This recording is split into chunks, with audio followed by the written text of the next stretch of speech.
This position is called a hunter squat because it is part of a movement resting position where, let's say, military guys having a weapon up, moving to a spot, getting down to lower their profile and resting, but still being able to move very effectively from that position.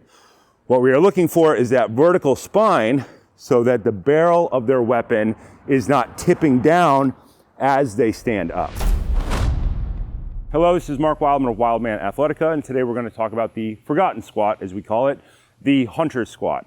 Hunter squat is a position somewhere between a front squat and a Bulgarian split squat. A front squat is loaded with weight in front of your body, whether it's with a barbell, kettlebell, dumbbell, sandbag, or heavy club.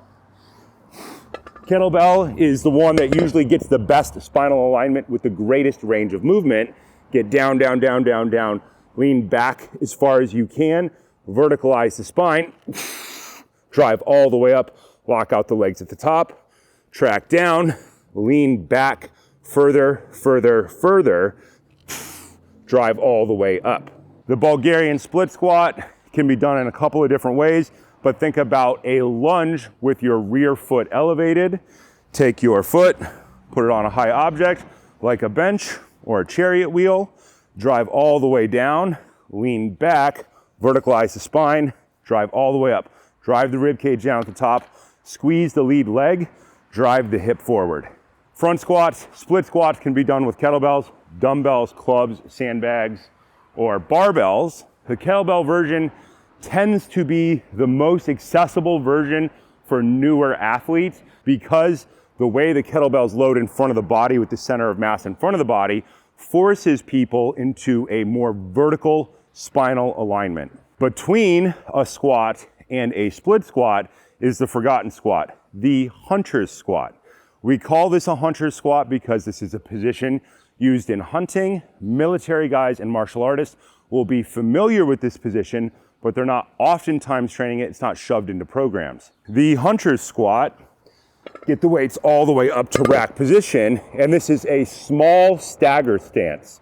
So think about a normal steps distance, drive all the way down, knee touches down, equal with the line of the lead toe, and lean back for vertical alignment. This is a fairly large range of movement for most people, but this is a normal range of movement that everybody should be able to achieve, no matter what their age, no matter what sport they play. People have a problem with this in lower back stability and in knee flexion. From here, the goal is to not lean forward, but to keep our spine vertical, drive straight up, lock out both legs all the way at the top, tuck the tailbone, squeeze the glutes.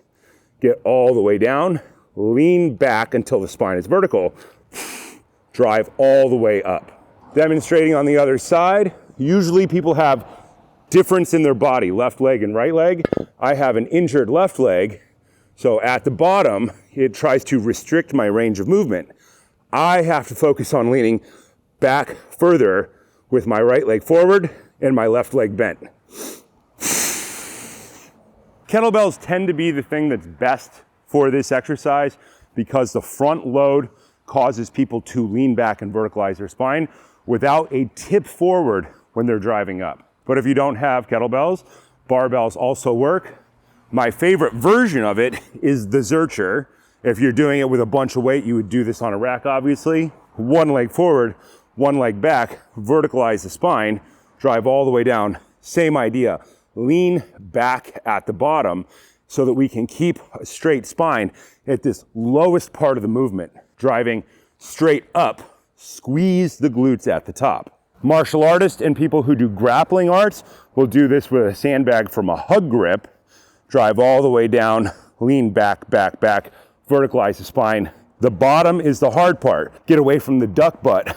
Tuck the tailbone underneath, drive the rib cage down, and drive up.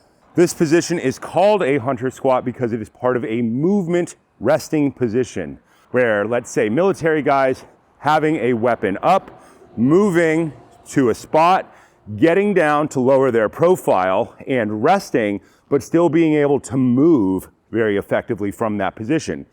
What we are looking for is that vertical spine so that the barrel of their weapon is not tipping down as they stand up. This exercise usually sits either in a warm-up as an activation drill or inside of a leg day, somewhere between your heavy squats and your heavy Bulgarian split squats. Think of this as being a functional exercise that you are going to probably drop weight for and treat as a strength exercise. Think 5 sets of 5 on each side with a medium to light weight. The second your spine starts to deviate from coming up, you need to quit or dump weight, go down to a lower weight.